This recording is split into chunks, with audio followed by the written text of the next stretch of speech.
الذين آمنوا وتطمئن قلوبهم بذكر الله ألا بذكر الله تطمئن القلوب. السلام علیکم ورحمۃ اللہ وبرکاتہ. الحمد للہ رب العالمین والعاقبۃ للمتقین والصلاة والسلام علی اشرف الانبیاء والمرسلین وعلى آلہ واصحابہ اجمعین ومن تبعہم بإحسان الی یوم الدین وبعد. فاعوذ باللہ من الشیطان الرجیم. اقیموا الصلاة وآتوا الزکاة. معزز حاضرین، آج کا ہمارا یہ دوسرا درس اسلام کا دوسرا رکن نماز کے متعلق ہوگا. آپ کو انشاءاللہ العزیز آج کے درس میں نماز کی اہمیت و فضیلت، اسی طرح سے نماز کے شروط، نماز کس پر فرض ہے، نماز کے ارکان اور نماز کے واجبات، اس کے متعلق انشاءاللہ العزیز روشنی ڈالی جائے گی. نماز یہ اسلام کا دوسرا رکن ہے. جس نے نماز کا انکار کیا یہ کہتے ہوئے کہ نماز ہم پر فرض نہیں ہے، تو سمجھ جائیے وہ اسلام کے دائرے سے نکل گیا، کیونکہ اس نے اسلام کے دوسرے رکن کا ہی انکار کر دیا. نماز اس پر کافی زور دیا گیا ہے.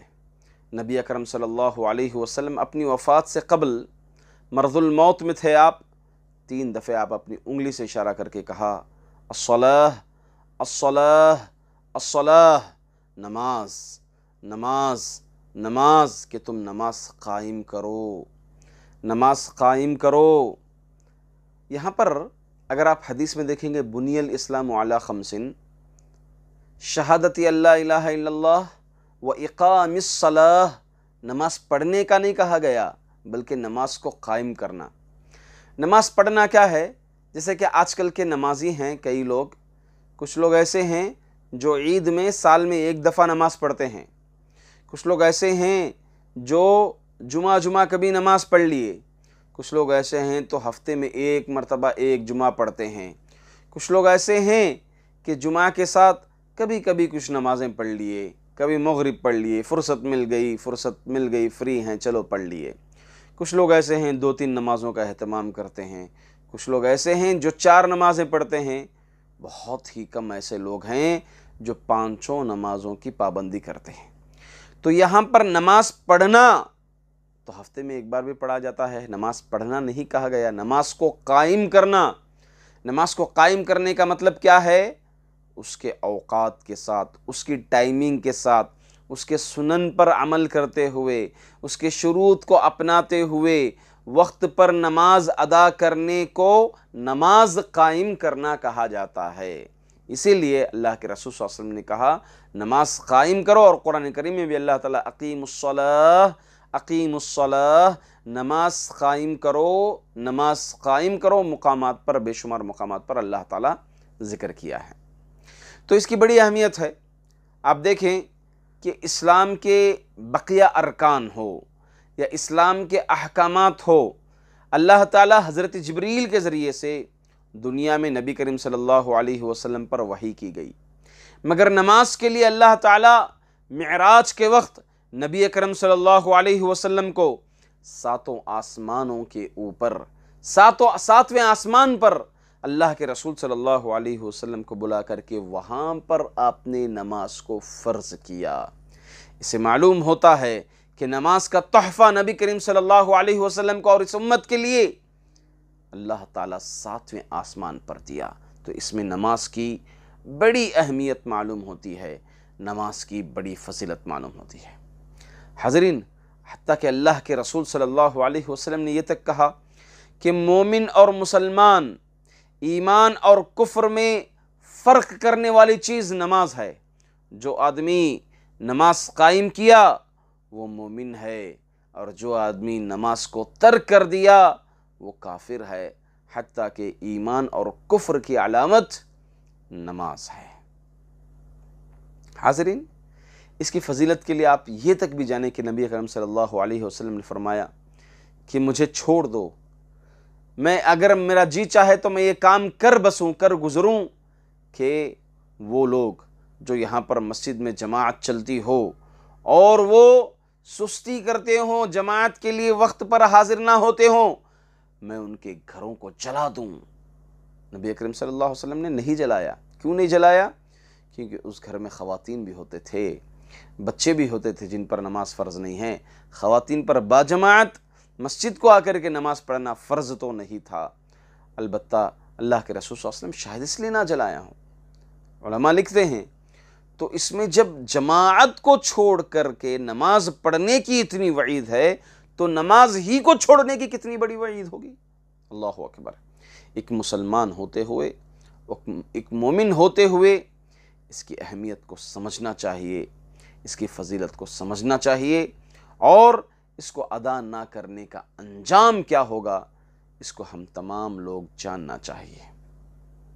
حتیٰ کہ عموماً ہمارے پاس فجر کی نمازوں کو نظر انداز کیا جاتا ہے۔ اللہ کے رسول صلی اللہ علیہ وسلم نے فرمایا کہ کل قیامت کے دن جو آدمی نماز کے وقت سوتا ہے اس کے لیے کتنی بڑی وعید ہے۔ اللہ کے رسول صلی اللہ علیہ وسلم بیان کیے ہیں کہ سونے والوں کو کل قیامت کے دن بڑی وعید ہوگی، بڑا عذاب ہوگا کل قیامت کے دن۔ تو ہم میں سے کتنے ایسے ہیں جو قربانی دے کر کے فجر کے وقت اٹھتے ہیں؟ ہم میں سے کتنے ایسے ہیں جو اپنے آپ کو ایکٹیو کر کے عشاء کی نماز کی پابندی کرتے ہیں؟ فرمایا گیا کہ صحابی رسول عبداللہ بن عمر رضی اللہ تعالیٰ عنہ کہتے ہیں کہ ہمارے دور میں فجر اور عشاء میں اگر کوئی شخص حاضر نہیں ہوتا تو اس کے ایمان میں ہم شک کرتے تھے کہ آیا یہ واقعی مومن ہی ہے یا پھر یہ منافق ہے۔ اللہ اکبر۔ حاضرین، مجھے اور آپ کو نماز کی باقاعدہ طور پر پابندی کرنا چاہیے۔ چلیے دوسری بات یہ ہے کہ نماز کن پر فرض ہے، کن لوگوں پر نماز فرض ہے۔ سب سے پہلی شرط یہ ہے کہ مسلمان، اگر وہ کافر ہے کتنا بھی نماز پڑھ لیں تو اس کے اوپر نماز فرض ہی نہیں ہوئی، وہ قابل قبول ہی نہیں ہوگی، کیونکہ وہ ایمان میں داخل ہی نہیں ہوا، پہلے رکن سے پار ہی نہیں ہوا۔ تو پہلی شرط ہے کہ وہ مسلمان ہو۔ دوسری شرط ہے کہ وہ بالغ ہو۔ تیسری شرط ہے وہ عقل مند ہو، وہ بالغ ہو، عقل مند ہو۔ ان دونوں کی دلیل کیا ہے؟ اللہ کے رسول صلی اللہ علیہ وسلم حدیث میں فرمایا رفع القلم عن ثلاث، 3 لوگوں سے قلم اٹھا لیا گیا ہے۔ الصبی حتی یحتلم، بچہ یہاں تک کہ وہ محتلم ہو جائے، بالغ ہو جائے۔ سن بلوغت کی عمر کیا ہے؟ سن بلوغت علماء کرام الگ الگ باتیں بتاتے ہیں۔ سن بلوغت جب انسان کو نطفہ نکلے تو وہ بلوغت کی علامت ہے۔ کچھ علماء کرام کہتے ہیں کہ زیر ناف کا بال نکل جانا یہ بلوغت کی علامت ہے۔ تو لہٰذا اس کے بعد سے، بلوغت کے بعد سے جو آدمی نماز نہیں پڑھے گا باقاعدہ طور پر یہ اس کے اعمال میں درج کر لیا جائے گا، برے اعمال میں درج کر لیا جائے گا۔ تیسری شرط میں نے بتائی کہ عقل مند ہو۔ مجنون پر، پاگل پر نماز فرض نہیں، کیونکہ اس کو عقل نہیں ہوتی ہے۔ اسی لیے حدیث میں الصبی حتی یحتلم والمجنون حتی یفیق، یہاں تک کہ مجنون وہ پاگل جس کو افاقہ آ جائے۔ تو بہرحال یہ 3 شرطیں نماز کے لیے ہیں۔ جب یہ 3 شرطیں پائی گئیں کسی کے اندر، مسلمان ہے، عقل مند ہے، بالغ ہے، کسی بھی صورت میں نماز معاف نہیں ہے اس کو، کسی بھی صورت میں نماز معاف نہیں ہے۔ اگر وہ بیمار ہے تو اس کے لیے آپشن ہے کہ کھڑے نہیں تو بیٹھ کر کے پڑھیں، اگر بیٹھ نہیں سکتا لیٹ کر کے پڑھیں، مشکل ہو رہی ہے اشارے سے پڑھے نماز، جنگ کے عالم میں ہے نماز اس کو پڑھنا چاہیے، برسات ہو رہی ہے اذان میں یہ حکم دیا گیا صلو فی رحالکم، اپنے اپنے گھروں میں نماز پڑھیں، طوفان آ رہا ہے آپ مسجد کو نہیں جا سکتے، گھر میں نماز پڑھنا ہے، جنگ میں جنگ چل رہی ہے، دوران جنگ اپنے وقت پر آ کر کے آپ کو نماز پڑھنے ہیں، جبکہ گرچہ جو ہے نماز کی حیت، نماز کا طریقہ حالت جنگ میں بدلے گا، صلاۃ الخوف جسے ہم کہتے ہیں۔ تو حاضرین، کسی بھی عالم میں نماز معاف نہیں ہے، آخری عالم میں بھی، آخری سانسیں تک بھی اگر وقت ہو گیا تو تو ہم پر نماز فرض ہو جائے گی۔ نماز صحیح ہونے کے لیے کچھ شرطیں ہیں، ان شروط کے بیس پر ہی آپ کی نماز صحیح ہو سکتی ہے، اس کے بغیر نماز صحیح نہیں ہو سکتی۔ پہلی شرط یہ ہے کہ آپ کا بدن، یا ایھا المدثر قم فانذر وربک فکبر وثیابک فطہر، ایک تو آپ کا بدن پاک ہو، آپ کے کپڑے پاک ہو، اور نماز گاہ، سجدہ گاہ جہاں پر آپ نماز پڑھ رہے ہیں وہ جگہ صاف ہو۔ پہلی شرط یہ ہے کہ نماز صحیح ہونے کے لیے اگر یہ تین چیزیں پاک ہیں تو آپ کی نماز صحیح ہوگی، اگر یہ تین چیزیں پاک نہیں ہیں تو آپ کی نماز صحیح نہیں ہوگی، بدن، کپڑے اور نماز پڑھنے کی جگہ۔ دوسری بات یہ ہے کہ باوضو ہو، بغیر وضو کے نماز ہی نہیں ہوتی، بغیر وضو کے نماز قبول ہی نہیں ہوتی، تو لہٰذا معلوم ہوا کہ وضو کے ساتھ نماز پڑھنا شرط ہے۔ اسی طرح اپنے ستر کو چھپانا چاہیے نماز میں۔ عورت کے لیے کیا ہے؟ چہرہ اور ہتھیلیاں چھوڑ کر کے پورا حصہ عورت کو چھپانا چاہیے، اور پیروں کی انگلیاں، یہ پورا حصہ عورت کو چھپانا چاہیے۔ مرد کے لیے کمپلسری جو حصہ ہے ستر چھپانے کا وہ ہے ناف سے لے کر کے گھٹنے کے نیچے تک، گھٹنے کے نیچے تک یہ حصہ مرد کو چھپانا کمپلسری ہے، اس کے بغیر نماز صحیح نہیں ہو سکتی۔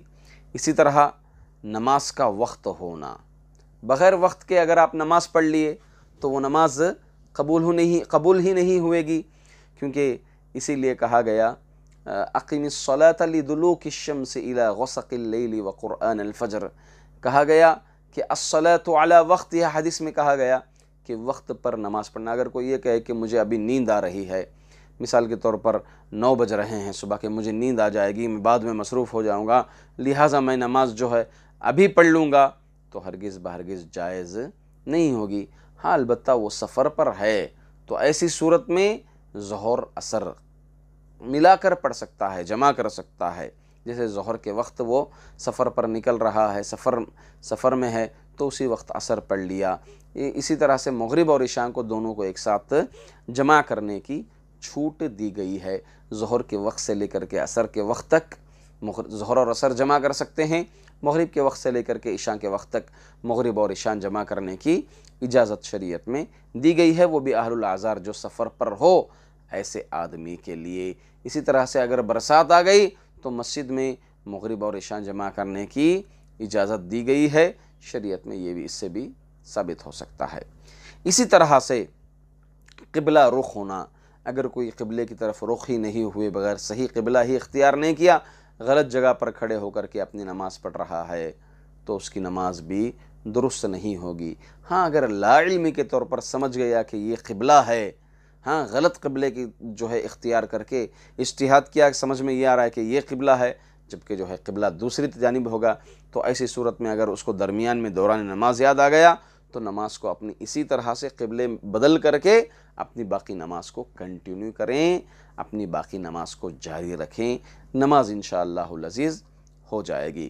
اسی طرح سے نماز کی نیت کرنا، نماز کی نیت کیسے کرنا؟ زبان سے کرنا نہیں، نماز کی نیت دل سے ہوتی ہے، کیونکہ نیہ یہ عربی زبان میں نوا، النیتو، نوا ینوی، النیتو، اس کے معنی ہوتے ہیں دل سے قصد کرنا۔ ایسا نہیں کہ زبان سے نیت کرنا، یہ گویا اللہ رب العزت کے حق میں جو ہے نقص بیان کرنے کے برابر ہے کہ اللہ میں جو ہے فلاں امام کے پیچھے فلاں مسجد میں فلاں نماز پڑھ رہا ہوں۔ کیسے ہوگی بھئی؟ تم نے نیت پوری ہی نہیں کی۔ آپ کو یہ بھی کہنا چاہیے کہ میں فلاں چھت کے نیچے کھڑا ہوں، دائیں میری یہ دیوار ہے اور یہاں پر دائیں جو ہے یہ فلاں پوائنٹ مارا ہوا ہے، اور وہاں پر جو ہے ایک جھومر لگا ہوا ہے، وہاں پر جو ہے وہ کمپنی کا لائٹ لگا ہوا ہے، یہاں پر میں جو میٹ جس فرش پر کھڑا ہوں یہ میٹ جو ہے وہاں کی ہے۔ یہ سب کیا آپ بیان کرتے رہیں گے؟ اعوذ باللہ من ذالک، کتنی بے عقلی کی بات ہے۔ نیت کے معنی ہوتے ہیں دل سے۔ بھئی آپ مثال کے طور پر مغرب کی اذان ہو رہی ہے، آپ یہ سوچ کر کے چلیں نماز کو نکلنا ہے، دل میں ارادہ آپ کیا کہے؟ میں نماز کو جا رہا ہوں کہتے ہوئے جائیں گے آپ؟ نہیں، آپ کا نکلنا ہی یہ بات اس بات کی علامت ہے کہ آپ کا جانا ہی وہاں پر کہ آپ نماز کے لیے جا رہے ہیں۔ آپ کا حمام جانا وضو کرنے کی نیت سے، دل سے ہو رہا ہے ارادہ۔ آپ یہ کہیں گے کہ میں وضو کرنے جا رہا ہوں، میں ظہر کا کھانا کھانے بیٹھ رہا ہوں، میں یہ کرنے جا رہا ہوں، نہیں میرے بھائیوں، یہ نیت نہیں ہوتی ہے، نیت زبان سے نہیں ہوتی۔ آپ اس کا ڈکشنری میننگ بھی دیکھیں گے تو دل سے ہی نیت ہوتی ہے، اور شرعی اعتبار سے بھی دیکھیں گے آپ زندگی بھر، حتیٰ کہ سلف صالحین میں سے کسی کا قول ہے کہ اگر نوح علیہ السلام کی زندگی بھی لگا دیں، 950 سال بھی اگر کوئی زندگی لگا دیں، یہ تلاش کریں کہ صحابہ کرام اللہ کے رسول صلی اللہ علیہ وسلم سلف صالحین زبان سے نیت کرتے تھے تو وہ نہیں پائیں گے، وہ نہیں پائیں گے۔ اسی لیے نیت جو ہے دل سے ہوتی ہے۔ وہ مقامات جہاں پر نماز پڑھنا ہے، یہ اس سرزمین میں کہیں بھی نماز پڑھ سکتے ہیں، نماز صحیح ہو جائے گی۔ یہ اس امت کی خاصیت ہے کہ اللہ کے رسول صلی اللہ علیہ وسلم فرماتے ہیں کہ مجھے جو خاصیتیں دی گئیں میری امت کے لیے، اس میں سے یہ ہے کہ وجعلت لی الارض مسجدا، کہ مجھے یہ سرزمین مسجد بنا دی گئی۔ آپ کہیں سفر میں ہیں، درمیان میں اتر جائیں، راستے میں، ریگستان میں، کدھر بھی سمندر کی تہ میں ہیں، آپ سائنٹسٹ ہیں، آپ کوئی سرچ کر رہے ہیں، آپ سمندر کی تہ میں ہیں، آپ وہیں پر جو ہے آکسیجن لگا ہوا ہے آپ کو، آپ وہیں پر نماز ادا کریں۔ پوری سرزمین جو ہے نماز کے لیے پاک ہے، سوائے 3 مقامات کے، ایسی جگہ جہاں پر کوڑا کرکٹ پھینکا جاتا ہے، جہاں پر کچرا ڈالا جاتا ہے، ایسی جگہ پر نماز درست نہیں ہوگی۔ اسی طرح سے حمامات و بیت الخلاء میں جہاں پر نہاتے ہیں، جہاں پر جو ہے استنجا کرتے ہیں، ایسے مقام پر بھی نماز درست نہیں ہوگی۔ اسی طرح سے تیسرا مقام جہاں پر نماز درست نہیں ہوگی وہ مقام ہے جہاں پر اونٹوں کو باندھا جاتا ہے، جبکہ جو ہے حدیث میں بکریوں کو باندھنے کی جگہ میں نماز پڑھنے کا حکم اللہ کے رسول صلی اللہ علیہ وسلم دیے ہیں۔ نماز درست ہو جاتی ہے اگر بکریوں کے ریوڑ میں، بکریوں کے اس میں نماز پڑھیں۔ تو حاضرین، یہ نماز صحیح ہونے کے لیے جو 6 باتیں میں نے بتائیں، آپ ان تمام باتوں کو ذہن میں رکھنا چاہیے۔ اسی طرح سے نماز کے ارکان کیا ہیں؟ ارکان کس کو کہتے ہیں؟ رکن، ارکان جو ہے رکن کی جمع ہے۔ رکن کس کو کہتے ہیں؟ رکن اگر چھوٹ جائیں تو وہ نماز ہی نہیں ہوئی۔ رکن، دراصل ہم اسلام کے ارکان پڑھ رہے ہیں، ارکان رکن کی جمع۔ رکن ایک پایا، اگر یہ چھوٹ گیا، ایک بھی چھوٹ گیا تو وہ چیز ادا ہی نہیں ہوئی۔ آپ درخت ہے، درخت کے تنے کو رکن کہہ سکتے ہیں کیونکہ وہ تنے کی بیس پر ہی وہ سارا درخت کھڑا ہوا ہے۔ اگر تنا ہی نکال دیا جائے تو اس درخت میں پھل نہیں آئیں گے، وہ درخت گر جائے گا۔ اس کی جڑ ہی اگر کھوکھلی ہو جائے تو وہ درخت گر جائے گا۔ اسی لیے نماز کے کچھ ارکان ہیں، ان ارکان میں سے اگر کوئی ایک رکن بھی چھوٹ جائے تو آپ کی نماز باطل ہو جائے گی، آپ کی نماز صحیح نہیں ہوگی۔ کیا ارکان ہیں؟ نمبر 1، قیام، کھڑے ہونا نماز کے لیے۔ اگر طاقت ہو، طاقت نہ ہو تو بیٹھنے کی اجازت ہے، جیسا کہ میں نے بتایا لیٹنے کی بھی اجازت ہے۔ تو قیام کرنا، کھڑے ہونا نماز کے لیے نماز کے ارکان میں سے ایک رکن ہے۔ نمبر 2، تکبیر تحریمہ۔ تکبیر تحریمہ مطلب شروعات میں جو اللہ اکبر بول کر کھڑے ہوتے ہیں اس کو کہتے ہیں تکبیر تحریمہ۔ اگر تکبیر تحریمہ بولے بغیر آپ نماز کے لیے ایسے ہی بولے بغیر کھڑے ہو گئے تو سمجھ جائیے آپ کی نماز نہیں ہوئی، کیونکہ آپ کا رکن چھوٹ گیا۔ اسی طرح ہر رکعت میں سورۃ الفاتحہ پڑھنا، یہ بھی نماز کا رکن ہے۔ کیسے ہر رکعت میں سورۃ الفاتحہ پڑھنا؟ چاہے وہ جہری نماز ہو یا سری نماز ہو، مطلب ظہر عصر کی نماز ہو یا مغرب عشاء کی نماز جس میں امام قرأت کرتے ہو، امام کی قرأت کو غور سے سننا ہے۔ کون سی قرأت کو؟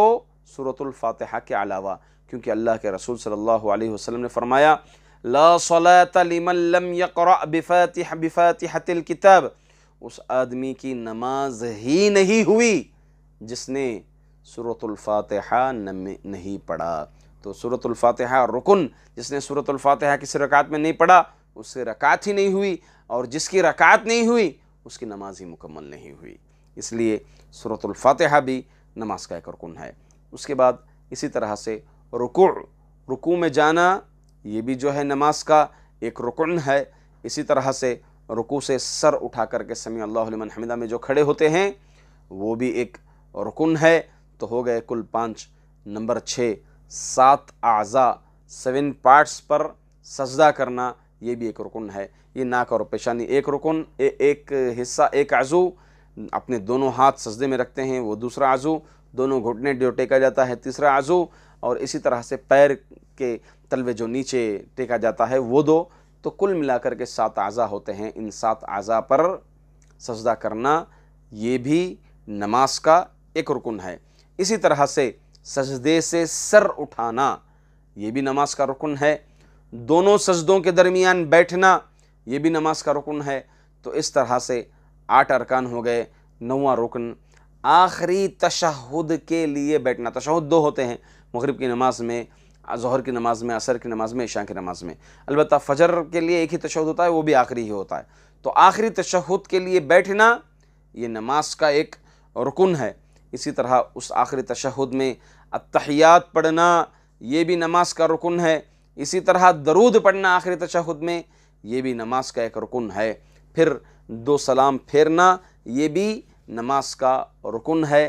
ان تمام ارکان کو اطمینان سے ادا کرنا یہ بھی نماز کا رکن ہے، اور ان تمام کو ترتیب سے ادا کرنا 1 بائی 1 جیسے حدیث میں بتایا گیا ہے یہ بھی نماز کا ایک رکن ہے۔ تو کل اس طرح سے 14 ارکان ہو گئے نماز کے۔ کل کتنے ارکان ہو گئے نماز کے؟ 14 ارکان ہو گئے۔ اگر کوئی اس رکن کو جان بوجھ کر کے چھوڑ دیتا ہے تو اس کی نماز نہیں ہوئی، اور اگر کوئی سہون بھول کر کے چھوڑ دیتا ہے تو اس کو اگر یاد آ جائے تو علی الفور پڑھ لینا چاہیے۔ مثال کے طور پر ظہر پڑھ لی، بعد میں یاد آیا کہ میں نے رکن چھوڑ دیا، ایک رکعت ہی بھول گیا، میں نے قیام ہی چھوڑ دیا، میں نے سورۃ الفاتحہ بھول گیا، تو اس کو چاہیے کہ وہ رکعت مکمل کر کے سلام پھیر دیں، ورنہ اس کی نماز نہیں ہوگی۔ تو یہ نماز کے بعض ارکان تھے جو میں نے آپ لوگوں کے سامنے پیش کیے۔ اسی طرح سے نماز کے کچھ واجبات ہیں۔ واجبات کس کو کہتے ہیں؟ واجبات، نماز کے واجبات، اگر کوئی ایک واجب کو بھی چھوڑ دیں تو اس کو چاہیے کہ وہ سجدہ سہو سے ان واجبات کی اصلاح کر سکتا ہے، درست ہو جائیں گے۔ اور اگر بھول کر چھوڑ دیا تو انشاءاللہ العزیز کوئی حرج نہیں ہوگا، کیونکہ بھولی ہوئی ہر چیز، سہون جو چیز ہوتی ہے اس کی پکڑ نہیں ہوتی ہے۔ اللہ کے رسول صلی اللہ علیہ وسلم نے فرمایا رفع عن امتی الخطا والنسیان، میری امت سے نسیان کو اٹھا لیا گیا ہے۔ بھول کی بیس پر ہے تو یہ انسانی فطرت ہے، بھول گیا تو وہ بس اللہ رب العزت کے نزدیک معاف ہے۔ تو نماز کے واجبات جو ہے کل 8 ہیں۔ پہلا جو ہے تکبیر تحریمہ کے علاوہ، تکبیر تحریمہ کے علاوہ تمام تکبیرات، جیسے سمیع اللہ لمن حمدہ، رکوع کے لیے آپ اللہ اکبر کہہ رہے ہیں، تکبیر تحریمہ کے علاوہ جیسے رکوع کے لیے اللہ اکبر کہے یہ بھی واجب ہے۔ اسی طرح سجدے کے لیے اللہ اکبر کہے، دوسرے سجدے کے لیے اللہ اکبر کہے، تشہد کے لیے اللہ اکبر کہے، سجدے سے سیدھا اٹھنے کے لیے اللہ اکبر کہے، یہ جتنے بھی تکبیر تحریمہ ہیں، تکبیرات ہیں، تکبیر تحریمہ کے علاوہ جو شروع میں تکبیر کہا جاتا ہے اس کے علاوہ یہ تمام تکبیرات واجب ہیں۔ پہلا تکبیر تحریمہ میں نے کہا تھا کہ وہ رکن ہے۔ اس کے بعد سمیع اللہ لمن حمدہ کہنا یہ بھی واجبات میں سے ہیں۔ ربنا ولک الحمد کہنا یہ بھی واجبات میں سے ہیں۔ یہ منفرد آدمی کو بھی کہنا چاہیے، مقتدی جو پڑھ رہا ہے اس کو بھی کہنا چاہیے، اور جو امام ہیں امام کو بھی کہنا چاہیے۔ اسی طرح سے رکوع میں دعا پڑھنا، سبحان ربی العظیم، سبحانک اللہم وبحمدک اللہم اغفر لی، دونوں دعاؤں میں سے کوئی بھی دعا پڑھتے ہیں تو یہ دعا کا پڑھنا بھی نماز کے واجبات میں سے ہے۔ نمبر 5 سجدے کی دعا پڑھنا یہ بھی جو ہے نماز کے واجبات میں سے ہے۔ اسی طرح سے 2 سجدوں کے درمیان کی دعا پڑھنا یہ بھی نماز کے واجبات میں سے ہے۔ پہلے تشہد کے لیے بیٹھنا یہ بھی نماز کے واجبات میں سے ہیں۔ پہلے تشہد میں التحیات پڑھنا یہ بھی نماز کے واجبات میں سے ہیں۔ کتنے ہو گئے؟ کل 8 ہو گئے۔ کیا کیا؟ تکبیر تحریمہ کے علاوہ جتنے بھی تکبیرات ہیں، اللہ اکبر اللہ اکبر اللہ اکبر، جتنے بھی آئیں گے یہ واجبات میں سے ہیں۔ سمیع اللہ لمن حمدہ، ربنا ولک الحمد، رکوع کی دعا، سجدے کی دعا، دو سجدوں کے درمیان کی دعا، پہلے تشہد کے لیے بیٹھنا اور پہلے تشہد میں التحیات پڑھنا، یہ 8 واجبات ہیں جس کو نماز میں ادا کرنا ہے۔ اگر ان واجبات میں غلطی ہو جائے یا واجبات چھوٹ جائیں تو ہمیں آخر میں کیا کرنا چاہیے؟ سلام سے پہلے 2 سجدے کرنا چاہیے، جس کو سجدے سہو یعنی بھول کے سجدے کہا جاتا ہے۔ اور اگر یہ واجبات بھول ہی جائیں تو انشاءاللہ العزیز کوئی حرج نہیں ہوگی، کوئی معاملہ باذن اللہ تعالی اللہ کی اجازت سے نہیں ہوگا۔ اس کے بعد والی چیز ہے کہ نماز کے اوقات کیا ہیں۔ اب ایک تو بات ہو گئی نماز کے ارکان، رکن چھوٹ گیا تو نماز ہی نہیں ہوئی، واجبات چھوٹ گئے تو سجدے سہو کرنا ہے۔ تیسری چیز ہے نماز کی سنتیں۔ سنتیں کیا ہے؟ جس کو ہم اصطلاح میں مستحبات کہتے ہیں۔ مستحب یعنی آپ جس کو اگر ادا کریں گے تو اجر زیادہ ملے گا، ادا نہیں کریں گے تو اجر کم ملے گا۔ جیسے رفع الیدین کرنا ہے، اسی طرح رکعت کو اوپر باندھنا ہے، نماز کا مکمل طریقہ، نماز کے لیے اطمینان سے کھڑے ہونا ہے، یہ تمام چیزیں قولی سنتیں ہیں۔ جیسے آپ سورۃ الفاتحہ سے پہلے اعوذ باللہ من الشیطان الرجیم پڑھنا ہے، بسم اللہ الرحمن الرحیم پڑھنا ہے، اور اسی طرح سے جو ہے آپ جمعہ کی فجر میں حامیم سجدہ پڑھنا ہے، آپ کو الف لام میم سجدہ پڑھنا ہے، پہلی رکعت میں، دوسری رکعت میں آپ کو سورۃ الانسان پڑھنا ہے، سورۃ الدہر یا سورۃ الانسان پڑھنا ہے۔ اسی طرح سے جمعہ کی نماز میں آپ کو سورۃ الاعلیٰ پڑھنا ہے، سورۃ الغاشیہ پڑھنا ہے دوسری رکعت میں۔ اس کی تمام چیزیں جو ہے نماز کی سنتوں میں سے آتی ہیں۔ اگر سنتیں چھوٹ جائیں تو کوئی حرج نہیں ہے، جان بوجھ کر کے اس لیے اگر چھوڑا جائے کہ یہ نبی کریم صلی اللہ علیہ وسلم کی ایک حدیث ہے، مگر اس لیے چھوڑا جاتا ہے کہ ہمارا مذہب، ہمارا مسلک یہ سکھاتا ہے، حدیث کو نظر انداز کرتے ہیں، تو اس کا گناہ اور اس کا وبال سخت ہے۔ اگر آپ ایسے ہی چھوڑتے ہیں کہ انشاءاللہ العزیز نماز ہو جائے گی، تو اس بیس پر چھوڑتے ہیں تو آپ کو اجر کم ملے گا، نماز ہو جائے گی۔ اگر آپ اس لیے چھوڑ رہے ہیں کہ یہ تو ہمارے امام صاحب کہے، حدیث کو نظر انداز کر رہے ہیں، تو اس کا گناہ سخت ہے، کیونکہ آپ حدیث کا یہاں پر انکار کر رہے ہیں۔ اللہ کے رسول صلی اللہ علیہ وسلم کی بات کو مقدم کرنے کے بجائے آپ اللہ کے رسول صلی اللہ علیہ وسلم کی بات کو ٹال رہے ہیں، تو اس کا وبال تو ہوگا، اس کا گناہ تو ہوگا، بڑا سخت گناہ۔ نماز کے اوقات کیا ہیں؟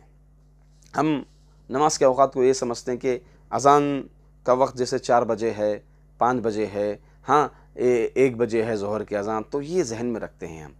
نماز کا وقت دراصل جو ہے ہمیں قدرت سورج کے تھرو سے جو ہے ہمیں نماز کا وقت معلوم ہوتا ہے۔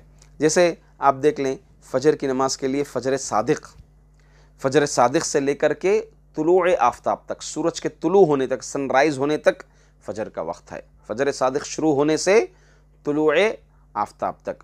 ظہر کی نماز آ کر کے زوال کے بعد سے فوری طور پر شروع ہو جاتا ہے وقت۔